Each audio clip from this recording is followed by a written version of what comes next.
पहले की बात है। प्रतापगढ़ नाम का एक राज्य था। वहाँ का राजा बहुत अच्छा था, मगर राजा को एक सुख नहीं था।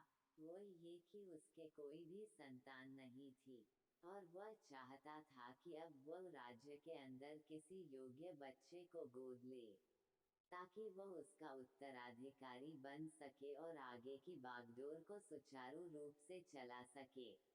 और इसी को देखते हुए राजा ने राज्य में घोषणा करवा दी कि सभी बच्चे राजमहल में एकत्रित हो जाए। ऐसा ही हुआ।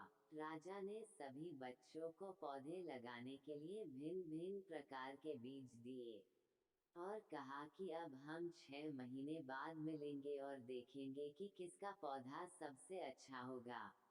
महीना बीत जाने के बाद भी एक बच्चा ऐसा था जिसके गमले में वह बीज अभी तक नहीं फूटा था, लेकिन वह रोज उसकी देखभाल करता था और रोज पौधे को पानी देता था। देखते ही देखते 3 महीने बीत गए। बच्चा परेशान हो गया। तभी उसकी माँ ने कहा कि बेटा धैर्य रखो, कुछ बीजों को फलने में ज्यादा वक्त लगता है। और वह पौधे को सींचता रहा।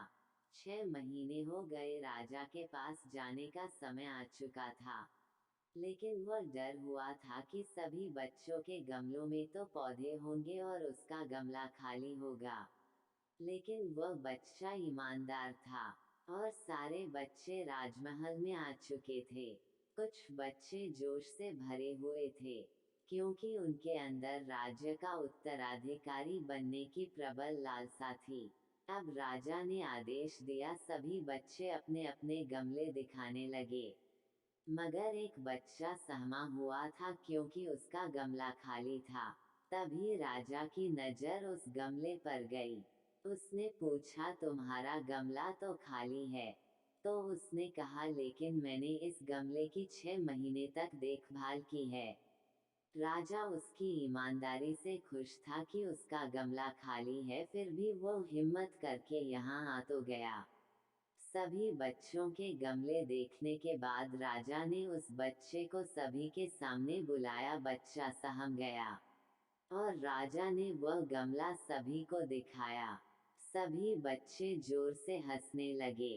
राजा ने कहा, शांत हो जाइए, इतने खुश मत होइए। आप सभी के पास जो पौधे हैं वो सब बंजर है। आप चाहे कितनी भी मेहनत कर ले, उनसे कुछ नहीं निकलेगा। लेकिन असली बीज यही था। राजा उसकी ईमानदारी से बेहद खुश हुआ, और उस बच्चे को राज्य का उत्तराधिकारी बना दिया गया। लेकिन हमें इस कहानी से क्या सीखने को मिला? मेरे हिसाब से अपने अंदर ईमानदारी का होना बहुत जरूरी है।